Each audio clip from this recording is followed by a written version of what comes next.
Hola, bienvenidos y bienvenidas a los podcasts de Spanish with Confidence. Mi nombre es Gabriel y soy profesor de español online. En este nuevo episodio de hoy te voy a explicar los orígenes del voseo. Por qué en Argentina, en Uruguay, en Paraguay y en algunos otros países de Latinoamérica se usa el vos en lugar de tú. Pero antes de comenzar, quiero decirte que al final de este podcast encontrarás un link a mi página de italki, donde además de poder hacer clases de español conmigo si lo deseas, también recibirás $10 en créditos después de tu inscripción. En italki podrás aprender y conversar en contextos reales, con lecciones hechas a tu medida para satisfacer tus necesidades e intereses. Y además, por supuesto, son lecciones 1 a 1, donde en este caso yo que soy el profesor, pondré el 100% de mi atención en ti. Bueno, ¿a qué esperas? Ahora sí, comenzamos. Entonces, como dije, los orígenes del voseo. El uso del vos ya existía en España antes de que los españoles descubrieran América. En realidad el vos viene del latín y representaba a la segunda persona del plural. Alrededor del siglo IV, el Imperio Romano se divide en dos, quedando por un lado el Imperio Romano de Oriente y por el otro lado el Imperio Romano de Occidente. Y por supuesto al frente de cada uno había un emperador. Resulta que cuando un emperador se dirigía al otro, se refería a sí mismo como nos, en lugar de decir yo. Es decir, se refería a sí mismo y a todo lo que él representaba. El nos se utilizaba como plural de modestia o plural majestático que solo usaban los emperadores. Y esto, como dije, consistía en referirse a uno mismo usando la primera persona del plural.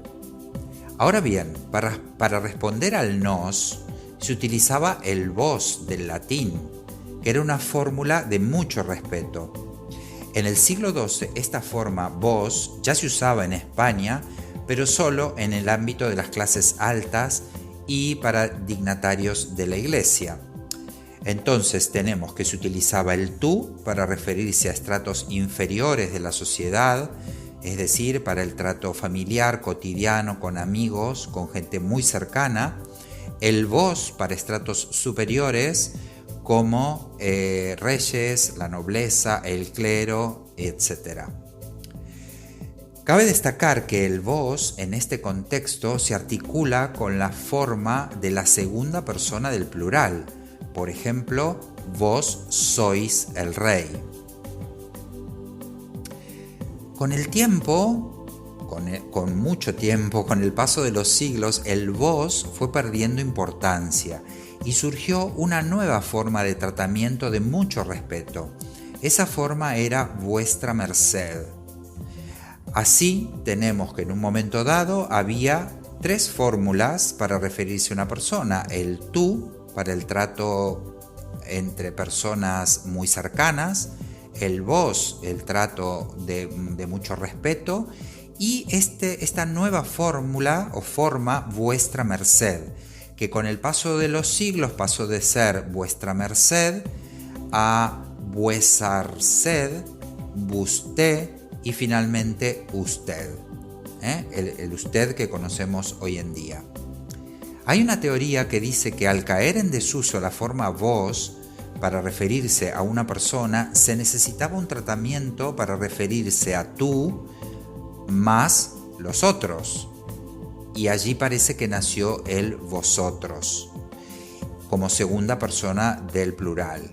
Y en contraposición, surgió el nos más los otros, es decir, el nosotros, como primera persona del plural. En España el vos ya estaba cayendo en desuso, ya que estaba por un lado el tú para trato de cercanía y este usted para trato de respeto y de mucho respeto. En el caso de Latinoamérica o de Hispanoamérica, las capitales que estaban más cerca de la metrópoli, es decir, más cerca de España, también dejaron paulatinamente o gradualmente de usar el vos, y en las regiones más alejadas, como en este caso el Río de la Plata, llamémosle la región de Argentina, Uruguay, Paraguay, etc., este vos sí que se siguió usando. Según el diccionario panhispánico de dudas de la Real Academia Española, el voceo es altamente aceptado en todos los estratos de la sociedad, en Argentina como en Uruguay y en Paraguay. La forma más común es el voceo pronominal más la inflexión verbal, es decir, que decimos vos comés en lugar de tú comes. Aunque en Uruguay, por ejemplo, se dice tú comés, es decir, hubo un cambio en la inflexión verbal, pero el tú se conservó. Por otra parte, no es correcto desde el punto de vista normativo decir, por ejemplo, en el pretérito indefinido, decir vos cantastes o vos llegastes, aunque sí he de decir que se escucha muy a menudo. Bueno, espero que este podcast te haya gustado. Si te gustó, te invito a que te registres para escuchar más podcasts, que lo comentes, que lo compartas en tus redes sociales, que me dejes comentarios y, como te dije anteriormente, al final de esta página, al final de este podcast, en las explicaciones, en el resumen, encontrarás un link a mi página de Italki, y si te inscribes a mis clases de español recibirás $10 en créditos a posteriori de tu inscripción. Entonces, bueno, nos vemos muy pronto en otro episodio de los podcasts de Spanish with Confidence. Adiós.